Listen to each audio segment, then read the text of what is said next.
Before settling in Australia, Sanjeev Sabhlok held senior roles in the Indian Administrative Service, including as Deputy Commissioner of a State District, Professor of Management at a National Academy of Administration and Public Policy, and a Commissioner to a state government in northeastern India.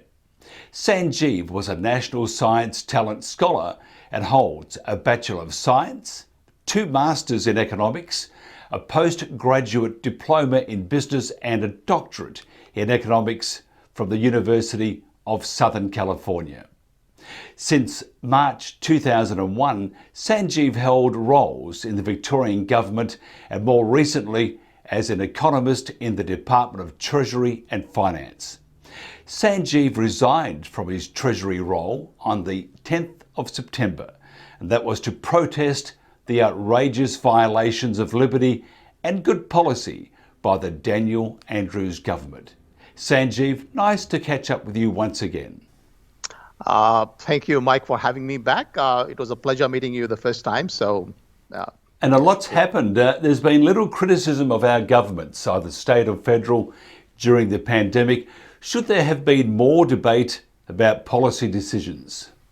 Absolutely, you're spot on. I think the whole thing seems to have been, as I've written in a recent article, which I presented at the Samuel Griffith Society on the 8th of October.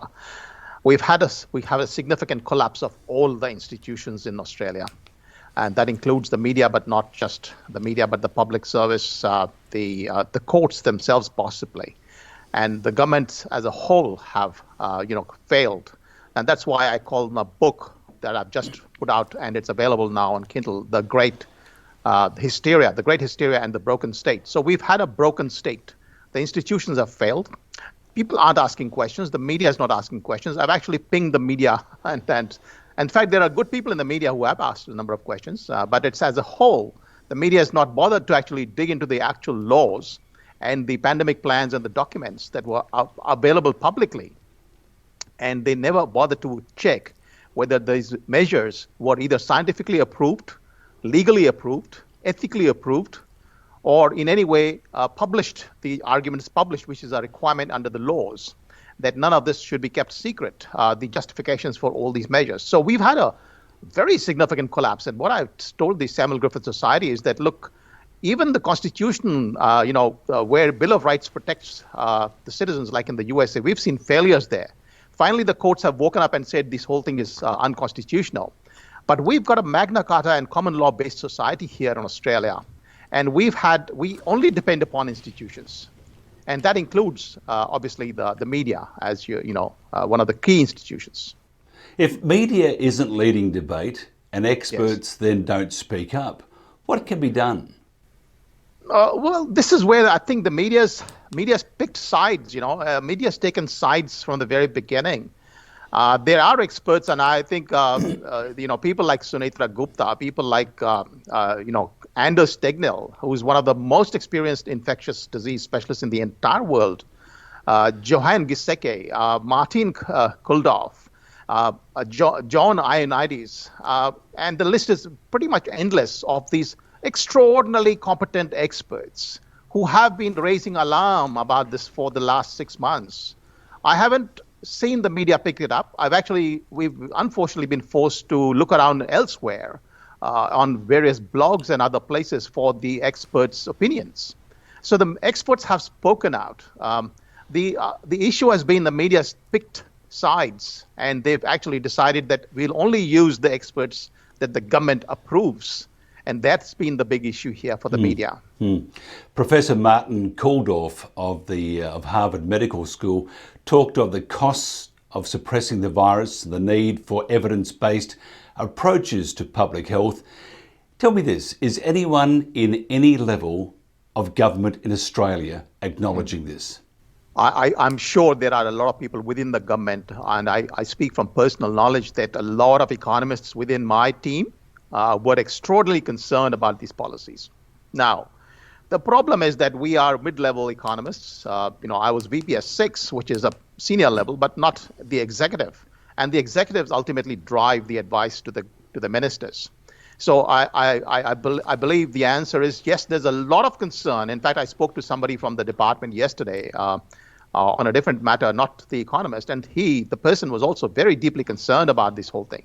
So there's a lot of people from the legal fraternity, economic fraternity within the government who are seeing this thing basically completely inconsistent with our laws and principles and everything. And yet the idea that they're not speaking up or maybe not advising the government adequately is the concern, which I'm actually going to write about this very shortly in an open letter to my own departmental secretary, asking him how could he possibly allow this to happen. So yes, this information is widely known. It's not only widely known, Mike. What I've actually explained in that Samuel Griffith Society article is that this is actually a requirement of our own pandemic plan in Victoria. The 10th March pandemic plan of Victoria, which I discovered later, probably a bit later after talking to you last time, actually explicitly states that the focus must be on the basis of evidence. And we can see that in the COVID case, that is actually updated for COVID-19.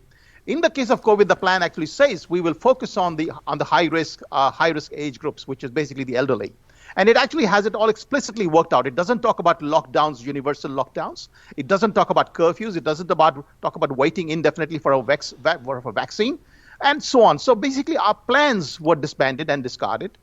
So look, it's very challenging here situation, Mike. I believe it's a broken state. The state has failed. Professor Kulldorff also said, Sanjeev, among my colleagues who I spoke with who are infectious disease epidemiologists, the majority are in favour of an age-targeted strategy. A minority are in favour of lockdowns and contact tracing. So, Sanjeev, how do we rush headlong into lockdowns and commit basically economic suicide on the basis of expert advice? Who were our experts? Yes, I think this is a very deep question, and I think it'll be the focus of future royal commissions that will have to be established. In my book, I've actually got a complete chapter in which I drill down into the possible pathway, which starts from Neil Ferguson's model and the panic and hysteria generated from it. And there are and I've argued that there are two types of epidemiologists in this world. The first of them are actually medical doctors. They've been trained at great depth in the medical sciences. They're actual doctors. They practice as doctors. And therefore, they understand the Hippocratic Oath and that they must not do any harm. And then there are some other good people who are not necessarily doctors, like Sunetra Gupta, but who are very good from their insides. And then there are these mathematical people who are epidemiologists as well, who only are trained in models. For them, people are just numbers. They do not have any ethical understanding. They don't understand the limitations of the Universal Declaration of Bioethics in the United Nations. They don't understand the Nuremberg Code. They don't understand anything to do with ethics. They are the most unethical people you can imagine. And that's why I've called for a reset of the epidemiological discipline for ensuring that epidemiologists must be trained in ethics. And so what we're seeing is the immoral people who created the hysteria, people like Neil Ferguson, the people who are then continuously failed. Their models failed within 10 days, within 15 days. Their models had completely failed. You know, they were predicting 90,000 deaths in Sweden and I think about 60,000 by mid-April. They saw 3,000 deaths in Sweden by mid-April without lockdowns. Neil Ferguson did not apologize. The man has got no moral principles. These are the kind of principles, people, however, Mike, that the government and the media have listened a lot to. And I think we could have easily sorted this rubbish kind of, experts, so-called experts, from the genuine experts. And by the way, these experts that you refer to, they've just issued the Great Barrington Declaration, which is, thousands of, genuine doctors and experts saying that this is really wrong, what you're doing. So we've got, within Victoria, we've got a COVID network, over 500 doctors saying this is not the way medical science is practiced. So we've actually seen a lot of experts, and maybe, the vast majority, as you rightly say, but those who have medical training and who understand that they must not cause harm, because these lockdowns are causing an inordinate amount of harm. I think they're talking about 1 million people in Victoria, the headlines today. 1 million have now sought and obtained mental health in the last 6 months. Mental health, 1 million out of 6 million people have sought treatment. Now look at the kind of chaos and destruction being caused, not just economic, which you referred to, but this is an ethical issue. This is basically, in my view, I call it, in my book, Public Health Terrorism. and there are good reasons for that. But I'm also drafting a complaint to the International Criminal Court because I've checked the Article 7 of the Roman Statute on whatever the crimes against humanity. This is perfectly fits the description of crimes against humanity, which are also about mass scale mental health issues. So I believe that these people, the institutions, have failed to protect us from these crimes against humanity by these experts who are mathematicians for whom people are mere numbers. And they do not have any ethical sense. Whereas people like Kulldorff, as you rightly said, and by the way, Martin Kulldorff has been supporting my work and my articles I've been publishing for 6 months on Times of India. He's been actively supporting with me. He's in constant touch with me. Okay. So we've got really good people that I've been working with, that they've been talking about these issues. And look, sadly, the governments have failed. The media has failed. And what can be done about this, Mike? This is a big challenge. That's for the last 1 month since resigning, I've actually taken it upon myself to do something about it. And I've set up a Liberate Victoria website with got a lot of information, liberateVictoria.org. A lot of information I'm pouring out there. I put a strategy out there. I'm working on different fronts in order to make sure that this can be dealt with, because I can't take this lying down, unfortunately, Mike. So how do we fix things in Victoria, for example, if the same people are in charge? Oh, well, the people personally, I have nothing against them. I actually believe they're good people. I have, it's very easy for good people to get misled and get hysterical. So what's happened is I call the great hysteria in my book. This is the biggest hysteria in the history of mankind on earth. Okay, there's nothing on this scale ever on a global level, except Sweden, of course. Now, what we're seeing here is once people get triggered, once people get triggered, including all these premiers like Daniel Andrews or secretaries of departments, once they get mentally triggered, they shut down. Okay, they freeze. It's a freeze.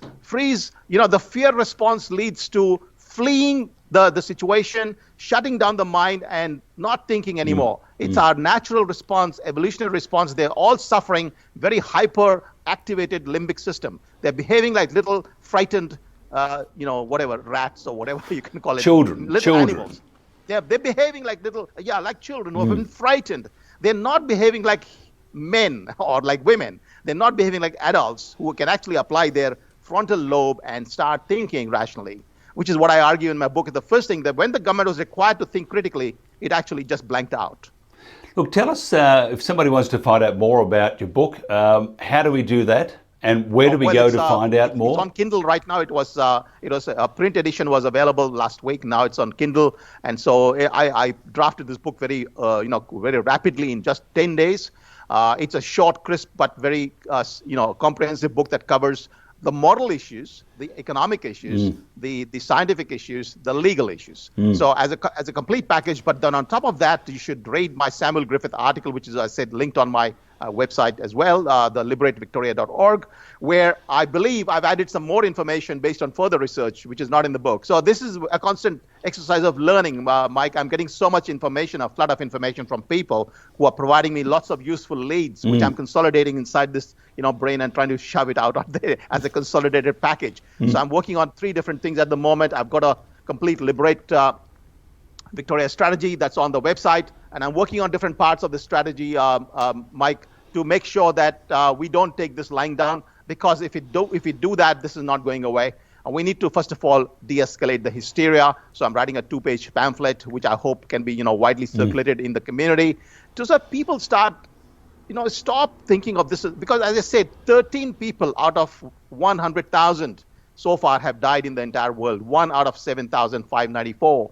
13 out of 100,000. So I said, okay, look at the MCG. A full house MCG has got 100,000 people. 13 of them go missing. Of them, most of them are above the age of 84. At the same time, while 13 went missing for COVID-19 in the world, at the same time, around 8 of them went missing for the flu, because flu takes 650,000 deaths, lives per year.